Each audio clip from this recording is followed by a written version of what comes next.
Hey guys, how's it going? I just finished training. It's about 6:50 a.m. I want to come on for a minute and just say a few things here. One, I want to touch base on the Idaho Corps. Justice for Maddie, Kaylee, Xana, Ethan. I think we're getting closer. I think it's going to roll this time, finally. And remember when we talked about how I always thought they would never have tore the house down if they didn't have something really big, right? Like pretty much 99.999999999%. Now there's other eyewitnesses coming forward. Remember when we did, oh my God, our first video probably 5 months ago, 6 months ago? We talked about it, when they tore the house down, how that should have given us the understanding that they were pretty much 100% confident.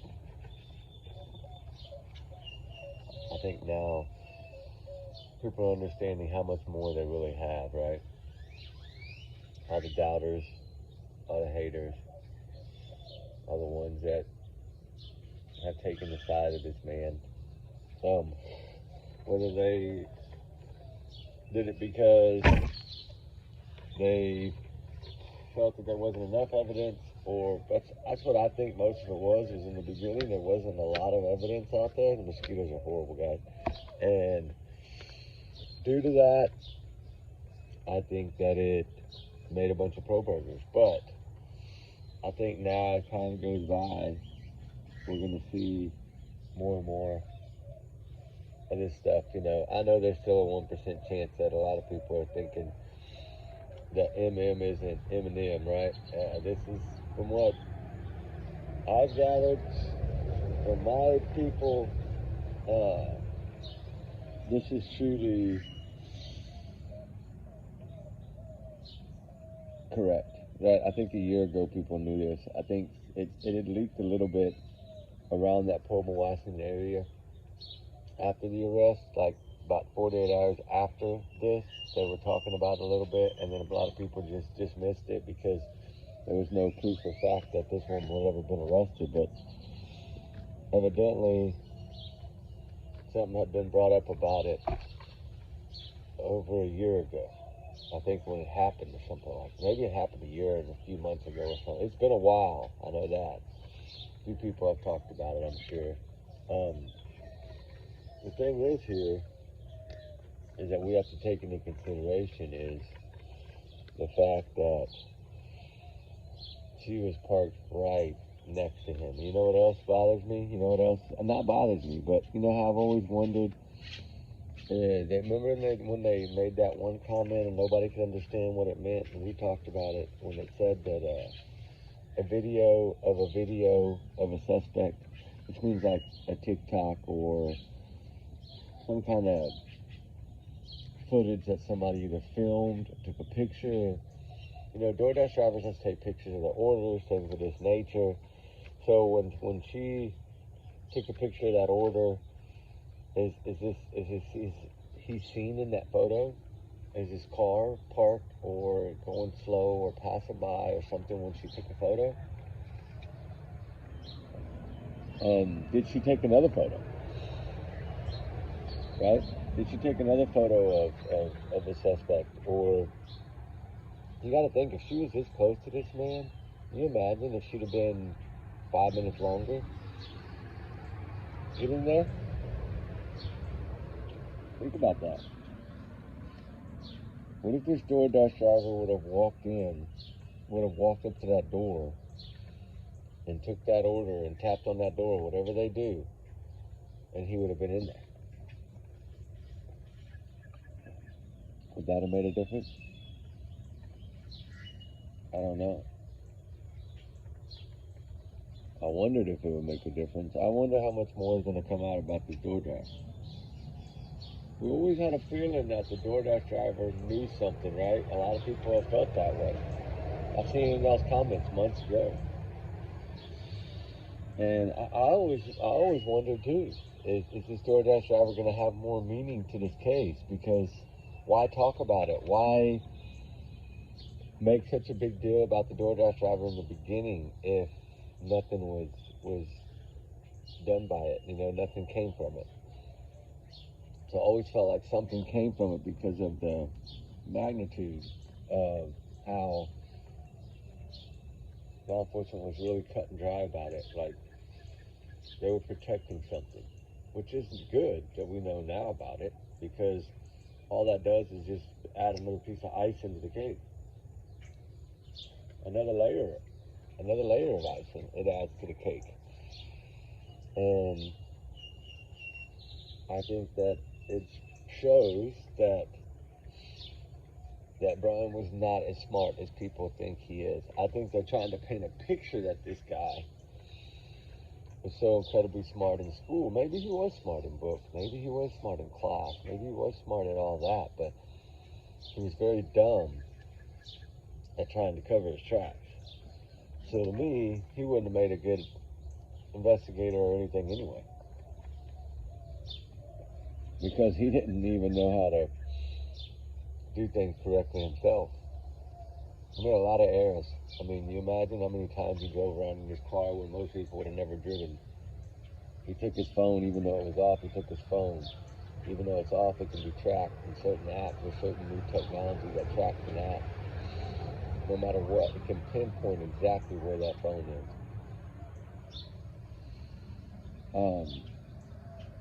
One that I think did a case that did a very good job of cell phone technology. I think the case has done the best work in this so far has been the Karen Reed trial, although public opinion outweighed the jurors in that, and justice was not done. I felt at least the vehicle, John, there's only one way that Officer Ortiz could have passed, and that was being hit by that car. And it's sad that, you know, I know that sometimes people walk, guilty people sometimes go free. Look at O.J. Simpson. It happens. Now we can say it happened again in 2025.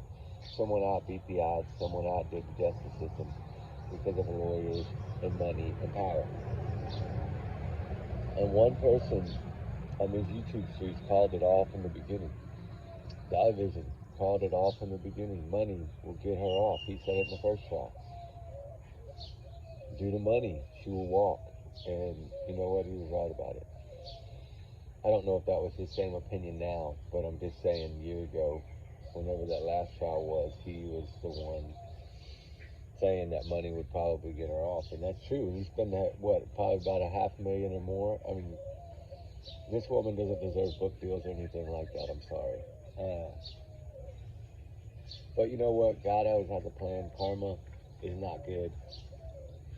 100%, if you're 100% guilty, karma is going to come your way. And I don't know what shape or form. Who knows? You better not stand behind any vehicles in the next few years or in her lifetime partying, because the karma's karma. I know that John's family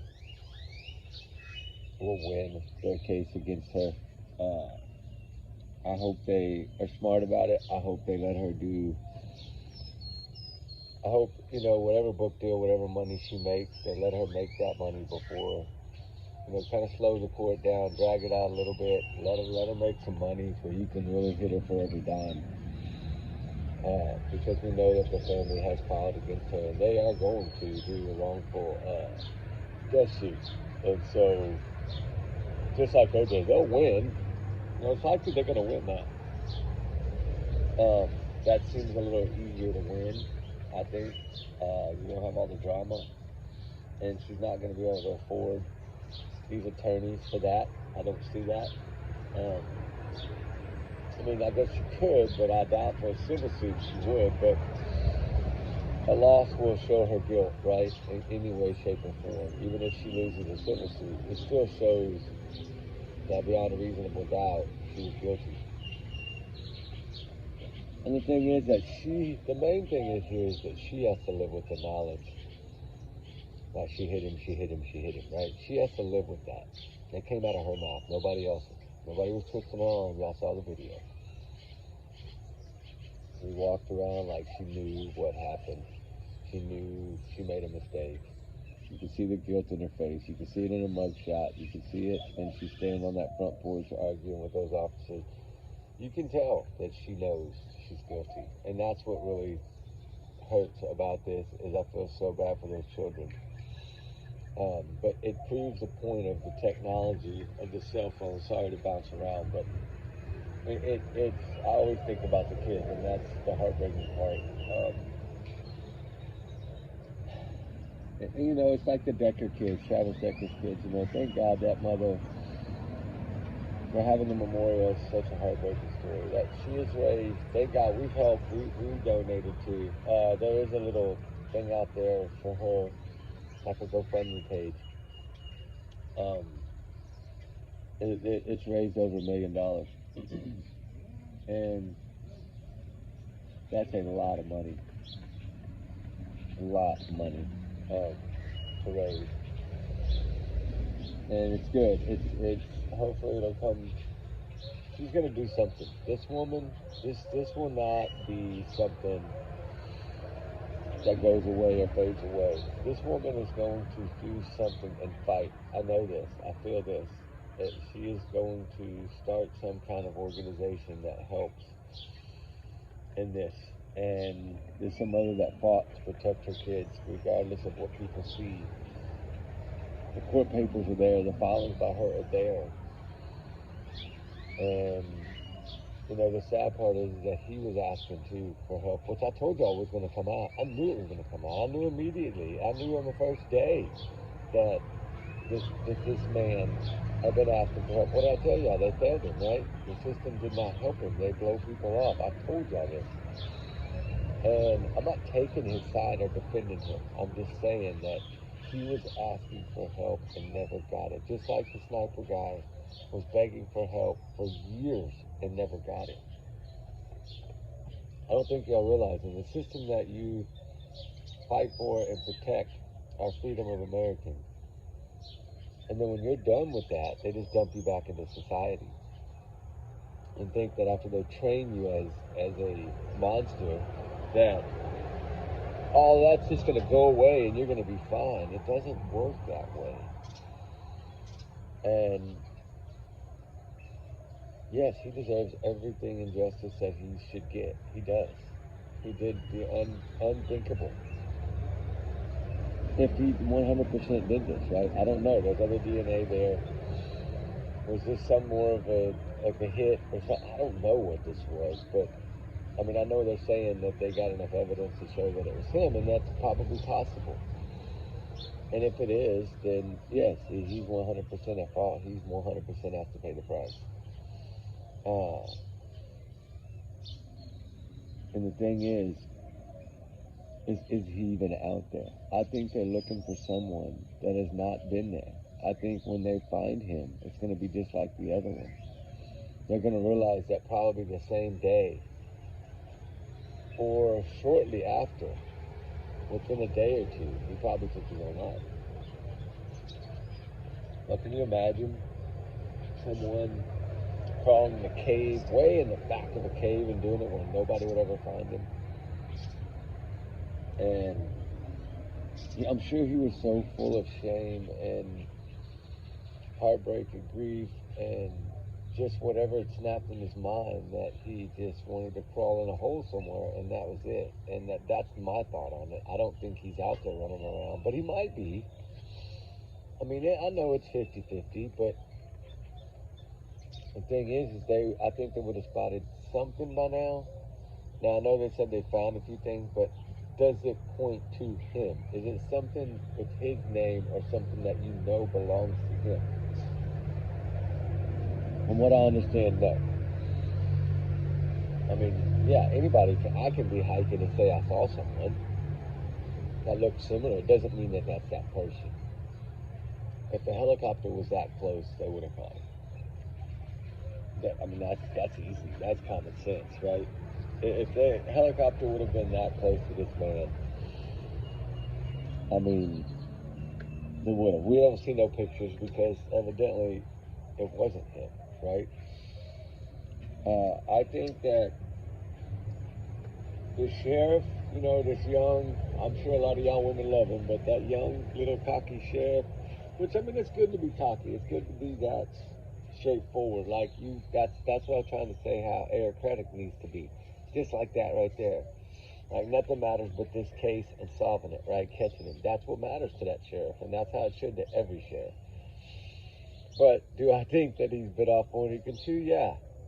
But I think he clarified that by saying all he needs to do is make one mess up, right? One mistake, right? And they'll catch him. And that is true. That is true. I mean, all it takes is one mistake. Look at Brian Koberger. He made plenty of mistakes, but all it took was one, leaving the sheath behind. With his DNA on it. In this case, it's different, but because this is someone that can evade everyone. I don't think people really understand the training. You got to remember, when you're a ghost, right, in a way,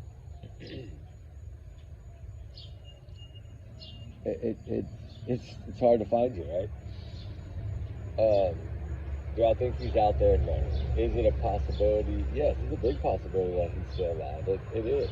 But and there's also a possibility that he will never be found. Right? We have to look at that. Sebastian Rogers never been found. Summer Wells, and there's more people search for them than there have for this guy. And at least we had an address and a target location to search for them. This is 26,000 acres that goes all the way into Canada. And then from there, where? Has he made it to Alaska? He could be in Alaska by now. That's what people don't understand. He could have jumped inside an 18-wheeler. He could have jumped on a train. He could be in Alaska.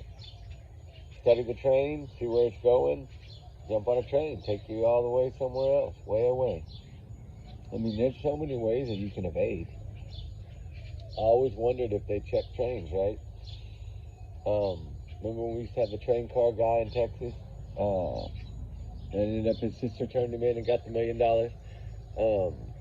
The guy that would ride the train cars and go to people's homes and go in and eat their food and unalive these poor old people and get back on the train.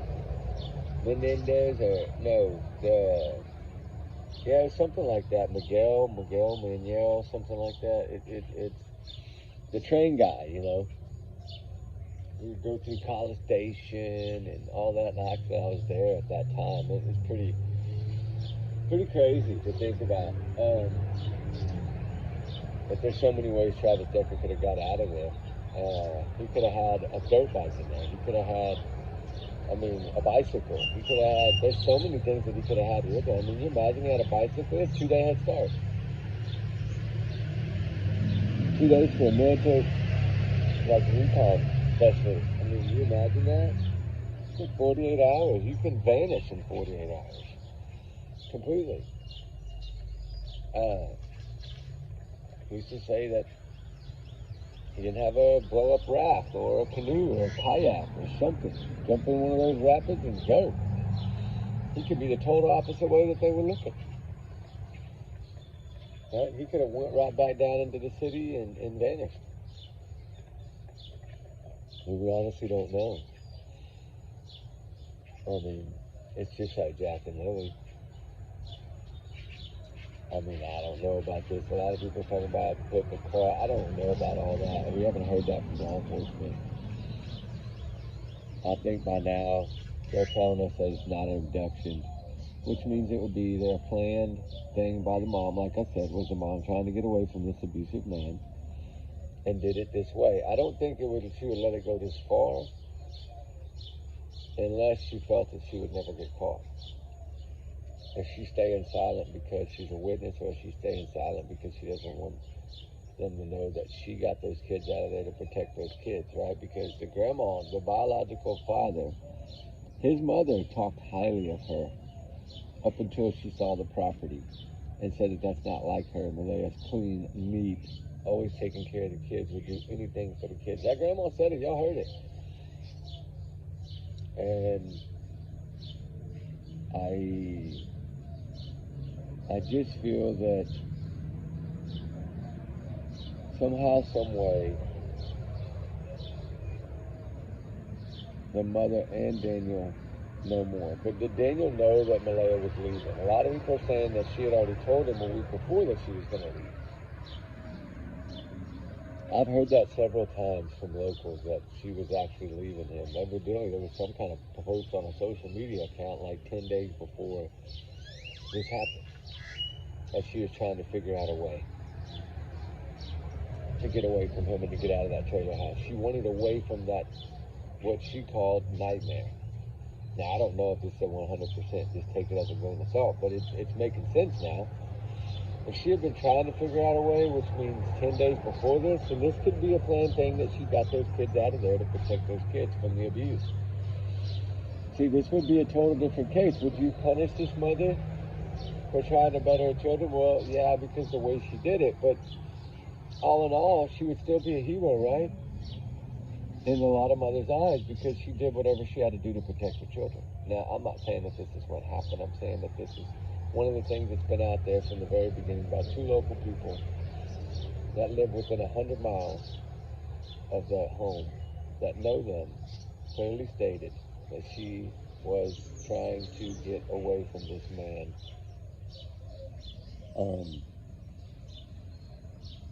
So I don't know what was said or done, but there's so many confusions of her leaving and ghosting and blocking him, and his mom kicking them off the property. That never made sense to me. Daniel, I think, is an abusive person. Do I think Malaya was neglecting these kids? A lot of people do. I don't know. You got to remember, the ruinous area that they live in, those kids were not like skinny, like they hadn't eaten. They weren't like Sebastian. The teachers talked highly of him. A bus driver talked highly of him. So who knows, you just got to think about that and try to understand, is this woman 100% guilty, or is she 100% guilty of protecting her kids, right? That we don't know yet. We might not ever know this, guys. I hate to say this, but at this point, when you have the evidence, arrests come quickly. Look at Maddie Soto. When you have evidence that you call evidence, we're learning that a lot of times police will use the word evidence even if it's not even good, solid evidence, even if it's just something that might point them in a direction. They say it's evidence. Well, that's not evidence to me. Evidence is something that links a person to the crime without a reasonable doubt, right? Like, it would definitely prove that this person's responsible, right? That's how I see it. We don't have that here. We have a bunch of confused-ass police that if this mother did plan this, she did a damn good job.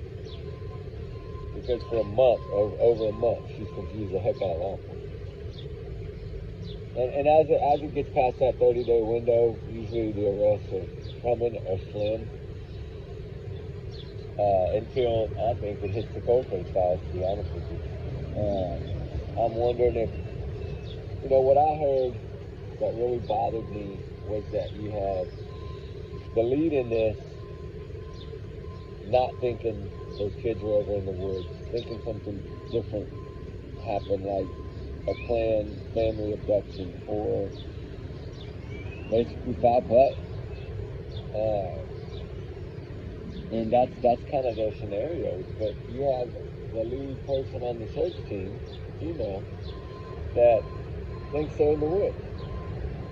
So that shocked me, because you would think they would all be on the same page if there was something solid. So now, all that did to me was get me wondering, how much evidence do they really have? And do they have really any good evidence? Because we've heard that they had forensic and this and that and the other, and they've taken cell phones, they've done all this stuff, they've done lie detector tests. Why do they keep trying everything? They're throwing the kitchen sink at this. If you have something, you have something. You don't need to throw everything at it. And that's why I feel now that maybe there's a lot of misleading going on, and they really don't have much at all, because of that particular statement by her. I mean, you have the lead guy saying he can't talk much about it, right? But he will say there's zero proof of an abduction, okay? So by him saying that, to me, he's saying it's foul play. But where's your proof, though? Because your other buddy over here that's leading these search teams is saying she believes the kids are in the woods and they just haven't found them yet. They either crawled under something or hid under something and they got tired. That's her words, guys. And to me, that clearly tells me that they're, for one, they're not on the same page. For two, the ones that are on the ground searching, not the ones sitting in an office trying to do the investigation. I'm talking to actual searchers. This woman led that search team. She's been out there searching them woods, crawling around out there, seeing if there's footprints, seeing if there's anything that leads to them kids doing that in those woods. So what is leading this lady to believe that these kids are in those woods? Is it the blanket? Is it the camera footage of seeing what looked to be Lily with her pink blanket walking way away from the camera footage, but yet you can still make it out? And then they'll find some of that blanket. Finding some of that blanket bothers me.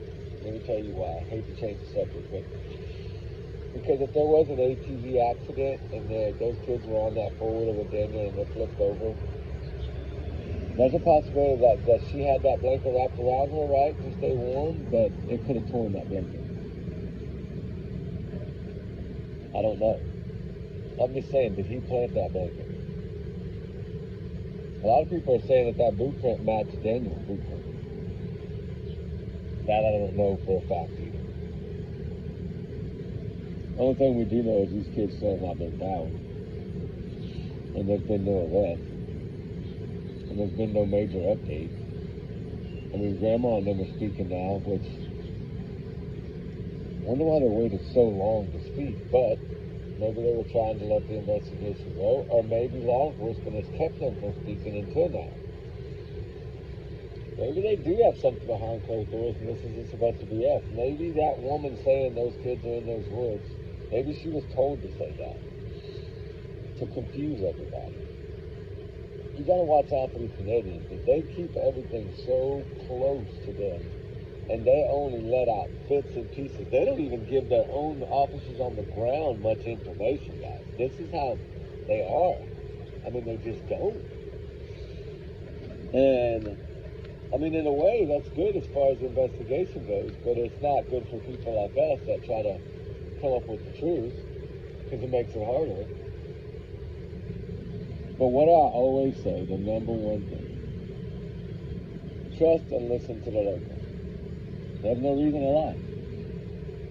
And they know everybody within that case and everybody within that system in law enforcement more than we know. So to me, I'm really confused. I'm taking it as a way of, not as the opposite. Not as she's saying one thing meaning another. I'm taking it as she believes that those kids are in the woods. The main investigators believe those kids are not in the woods. This is really confusing me because they're not on the same page. Why are they not on the same page? Honestly, I don't know. Is this planned or is this real? And with them, you got to be careful because they say things not to give us answers, but to give us hope, right? And the biggest downfall in this whole thing to me, the biggest thing to me that makes me feel like they know more than they're telling us, and they know more than we know they're not going to tell their searchers much either, right? But what made them come out in their first week and say that they did not believe these kids were alive? That is what's getting me. Is it what they found in the home that led them to believe that? Is it no dog scent? I don't know what made them believe this, but something made them say that. And, you know, after just those few days, you would never expect to hear that unless they had some solid evidence to show that they weren't with us anymore. You don't just come out and say the two kids aren't with us anymore that you believe they're not with us if you don't have some kind of information. So to me, that's the one statement that really throws me off is you know, when they said that. And because it does make you wonder, how and why would they say that these children are no longer with us if they don't know, they don't have the kids to tell us to prove that? That's when I say whatever was found in that home and on that front yard area, evidently there was something found on the little trail that they take to the bus stop. I don't know. Thing is, to me, anything pink within that area, within 3 or 4 kilometers of that home, anything that would have been pink in color or children-like children's water bottles or anything, to me would have been theirs because they're the only ones in that area. There's no other kids randomly walking around in that area, right? To leave a water bottle or a piece of a pink blanket or, you know, that's the thing. It's such a small community of 100 people or less, and I think 104 to be exact. But the thing is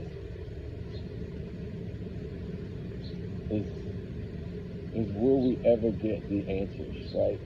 I'm at a point right now to where I think this is going to be another, I haven't thought this way at the beginning, but I think it's going to be just like Sebastian and Summer. It's going to be more like Stephanie Darwin, right? It's going to go cold as fast as it got hot. And, I mean, it's still sticking around, but it's kind of fading already. Right now, there's a mix of battles going on, right? Everybody's gearing up for the Idaho 4. That's exactly what's going down right now. And that's getting so juicy that everybody's gearing up for the Idaho 4. That's going to be the next big thing to me. I think is going to be that thing. This is going to be the largest trial we've ever seen in the history of America. I can tell you that right now. This is going to be bigger than OJ. It's going to be bigger than all these cases. And do I think that he's going to lose? Oh, yeah. I think the evidence against him it puts him there. I think they can place him in that home, honestly. And you know why I say that is because Superman told us that. And y'all know who I'm talking about. And for those that don't know, Superman is Kaylee Gonzalez's dad. I've called him Superman since day one. That man is stronger than any man I've ever seen. He has to be steel. And there's no kryptonite going to affect this man. I'm sorry. This is a different Superman. This is a 2025 Superman, dude. He's like got laser beams coming out his ass. You see this badass. He is stood up and fought like heck. And this is a man that wanted to go over Moscow Police Department and take this to the feds, dude. He was not taking no for an answer. So I'm sorry. A lot of this stuff and a lot of gathering of information, I think he was a big part of it. And I think we'll learn that after. And I hope he smiles if he hears this, right? I really do hope he smiles if he hears that, because that man deserves a pat on the freaking back. That this case brings tears to my eyes every time. You know, Kaylee, when she was moving in Austin, right? Because I'm just going to say it. My oldest is there. I think a lot of y'all know that. You know, my oldest in college. She's there in Austin, Texas. And actually right next to where Kaylee is going to be living. And, I mean, right down the road, not far enough. And it's a small world, I'm telling you. And they're pretty much, they're 1 year difference in their age. Because mine is the same age as Xana, my oldest. And so they're all around that age. So I had one in college. I know it just, man, it hit me so close to home. And to think that this man had the audacity to do this to these children just because he wanted to see if he could do it. I don't believe it. I think there's more to that. Something triggered him to pick that house. And I've always thought it's Kaylee. I know a lot of y'all don't believe that. Y'all think it's Maddie, and that's great. We'll see what happens when it comes out. But If it would have been Maddie, he could have had any other weekend to do this. He didn't have to. Why do it when Kaylee's there, right? When Kaylee had been gone for all those weeks and was fixing to be gone for good. Like, I always thought he was following them on social media, which gotta come out too. I know a lot of y'all didn't believe me in the beginning. A lot of y'all are learning. Kaylee and Maddie, he had messaged him a lot of times, guys, like a lot. The number will come out in court. Y'all are going to be shocked at how many times. In just a short period of time. It's all transpired in months. But if it comes out in court and it is right, which I've never talked about this part of it, because I don't, you know what I mean? I can't, there's no way to vet it, right? Until court. But actually, when he made that purchase on Amazon, he had already found this group of kids and some of the other acquaintances that didn't live in that house but were going to school there. He was already on their social media. So this can actually go back further. I think that's what people are confused about. Well, why he ordered the K-bar, 8 or 9 months? Well, I think it was already part of it. I think he had already picked the house. I think he had already, you got to remember, he followed Ted Bundy. He followed these girls. He knew he was going to be across state lines. Like, some of the decisions he made, it's crazy to me, because if he'd have done it on the state line that he was on, he wouldn't be facing the chair, I don't believe. So, I don't know. I've always thought it was Kaylee. Maybe I'm wrong. Heck, it could have been freaking Xana. We don't really know, honestly. It could have been the happy couple, Xana, Ethan. It could have been, I don't know. It could be anything. I've always just thought it was Kaylee. And who knows? The thing is they all four lost their life, and it's tragic. And again, my condolences to the family. I say it all the time. Kaylee's day was June 8th, which is actually a very important date to me too. There's just so much, but we still got to remember Xana and Maddie and Ethan as well. They have a day too, right? A lot of people, I think, look at this case and it's just so hard to think about these poor children that had to go through what they had to endure, and now learning so much more about this video and the new enhancement. I will not play that because I don't know if law enforcement did that or not, so I will not play that. If it plays in court, then that's fine. But there is a new tape that's it's actually been around for a year and a half, a year. But it was always buried down, and somebody recently has leaked it. I don't want to say who, but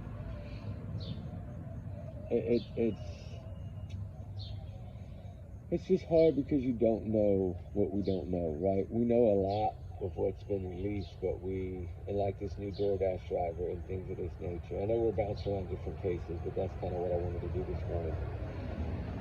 And try to understand that if this audio really, the enhanced version of this audio, that Linda Lane camera, that other camera that had the voice, right, the 50 foot away or whatever, that camera that picked up the voices, like the whimpering, the dog, the crying. There's a whole lot more to that tape, evidently, when it got cleared up, when it got enhanced and the volume back noises got taken out and enhanced and louder on the voicing. There's a lot that's to be said in that. And evidently you hear signs of struggle. You hear the word no several times. Some other things. Now, I don't know if it's 100%. There's AI, anything can happen now. That's why I don't trust until it gets out in law enforcement or court. Kind of like this poor DoorDash driver that was trying her. You can tell that she was going through a lot. You can see just by her face and her expression how much of a toll this case has on her. Because what was her main conversation about? I saw him. Like, she's living with this nightmare. Probably in her head, right? If this turns out to be authentic, which I believe it is, it's the same from what I understand, and my sources are telling me it's 100%. Now, I'm going to say it's 99.9 because I can't say it's 100, right? Because I have no proof that it's 100. I think everybody knows that it's legit. She has so much going on in her broken mind that this case is one of the main topics of her everyday life. And that showed. She let us know that. She's dealing with anxiety. She's probably thinking, why didn't he do it to me, right? How did I get away? You know, that remorse, guilt, or whatever it's called, right? Like, you know, why am I here and you're not, which is what I said, you know, DM, the other two roommates are going to go through the rest of their life. They're going to wonder, why not them? Why my friends and not me? Why was I spared? And it does cause anxiety. It causes stress. It causes these young kids' lives were destroyed. And they will never be the same. You can't tell me that DM and Bethany are ever going to have a normal life. They're not. They're part of the biggest, one of the worst, brutalest crimes in American history. And they will live that the rest of their life. There's no escaping it for them. So just because 4 people lost their lives doesn't mean there's not other victims. Because everybody in that home, all their families are all victims in this. And I think people lose track of that. This guy, this nut, this psycho, this person destroyed so many lives and took so many lives that should not have been taken this early. There's 4 bright smiles and beautiful faces. 4 tight-knit, like almost like family roommates. And then the other 2 too. I always took DM's side and Bethany's side. Y'all leave them alone. And I'll stand for that always. Leave them alone. They did nothing wrong here. Thank God for her. Thank God for DM. She's the biggest piece of the puzzle to this case. To me. She's seen this man. And now we know there's 2 eyewitnesses. I'm still wondering who has this man on camera footage. Somebody has him there on camera footage. Whether it's going to be the streak of white lightning when he didn't have any clothes on outside, which I think could have been taken by Bethany from the downstairs window. I think immediately somebody has something. It's either going to end up being Xana's TikTok that got him, or the DoorDash driver may have got a photo or a video or something. So evidently she thought it was weird. So she's saying she parked right next to him. I think what she means is where she had pulled in, he pulled in right after. And a lot of people wondered. I remember a lot of people used to think, well, did he call the DoorDash driver? Was the DoorDash driver helping him? No, and no, right? I don't think that that's the case. Xana ordered her own food. She's not going to go grab food from a door if she didn't order. And it just makes you wonder. There's so many what ifs, but you can't change the fact of what happened. And so to me, I pray that justice comes, and justice comes quickly and swiftly. I think they got enough to pretty much, I think this case is shut before. You can tell by the defense. When she was preparing for her sentencing statement, she even is admitting, basically, to me, that she can't win this. She wouldn't be throwing everything at this. I mean, she's literally thrown everything at this. I mean, even toilet paper. Like, she has no more options. She's tried everything. She can't, you're not going to beat them in this. They took too much time in this. They did it too perfect. And nothing is perfect, but it's close to perfect. This investigation is going to show y'all what a little town can do with the help of all these other agencies when they fully let these other agencies be involved 100%. You're going to see the difference. Because this is FBI, this is Secret Service, this is all kinds of people to help. And I'm sorry, but for somebody that was across state lines, that was not someone that was linked to them by anything other than maybe a little social media and some Wi-Fi pings on their Wi-Fi box at home, that's really the only thing that got him pinned down, you know. But they did such a good job of it. And a lot of people thought in the beginning, oh, they don't, you know. I think they could have taken this man to trial a day after the arrest and still won. I think they have that much. And I think that the car is going to be one of the big keys of this. The stalking history. I'm wondering if he was ever in that home. That's one thing I've always wondered. If he was in that home before this. I think he was. I think he at least tried to sneak in a few times just to see if he could do it and get away with it. And I think he knew they were gone, but I think he still did it. I wouldn't be shocked if he had gone in there and laid in their beds, right? That's how creepy this dude is. And so many other cases tied to this case. The panty thief, right? I think that's Brian. I think he was in that area doing all kinds of crazy stuff, trying to make it look like other people could be doing crimes there. So when he did this crime, it wouldn't be as a shock, right? I think he was trying to do things in that area. And another thing is I thought that there's something in that area hidden somewhere. I really do. Snow hides a lot. I just can't see him keeping the stuff with him. I think in that smarts, he got rid of everything really quickly, but I think he did it. I think he already had a hole dug somewhere on that hiking trail that he went to or whatever afterwards. Somewhere along the way, he had a hole pre-dug. He had the shovel in his car. I think he already had everything ready. All he had to do was go over there, cover it up, wet it down, and leave. Up under a big evergreen or something somewhere. You're not going to see that from a drone or helicopter footage, right? You're not going to see that. In the mass area, the thing is the way he drove back. He left them with so much area to cover, and then he takes a random trip the next day, way off in the middle of nowhere. I don't think he had anything with him at that point anymore. I think he had already got buried at everything that night. I think he did that to throw them off. Make them think, hey, you need to search these areas. That's what I think it was. But we'll see. Anyway, and then little Sebastian Rogers in some way. I'm going to break down the Don interview tonight. We are supposed to have clear skies for once. It just got through raining literally at 5:30 this morning. But yes, we are going to go over some summer well stuff tonight in Sebastian Rogers. Little Sebastian, we're still praying for him, and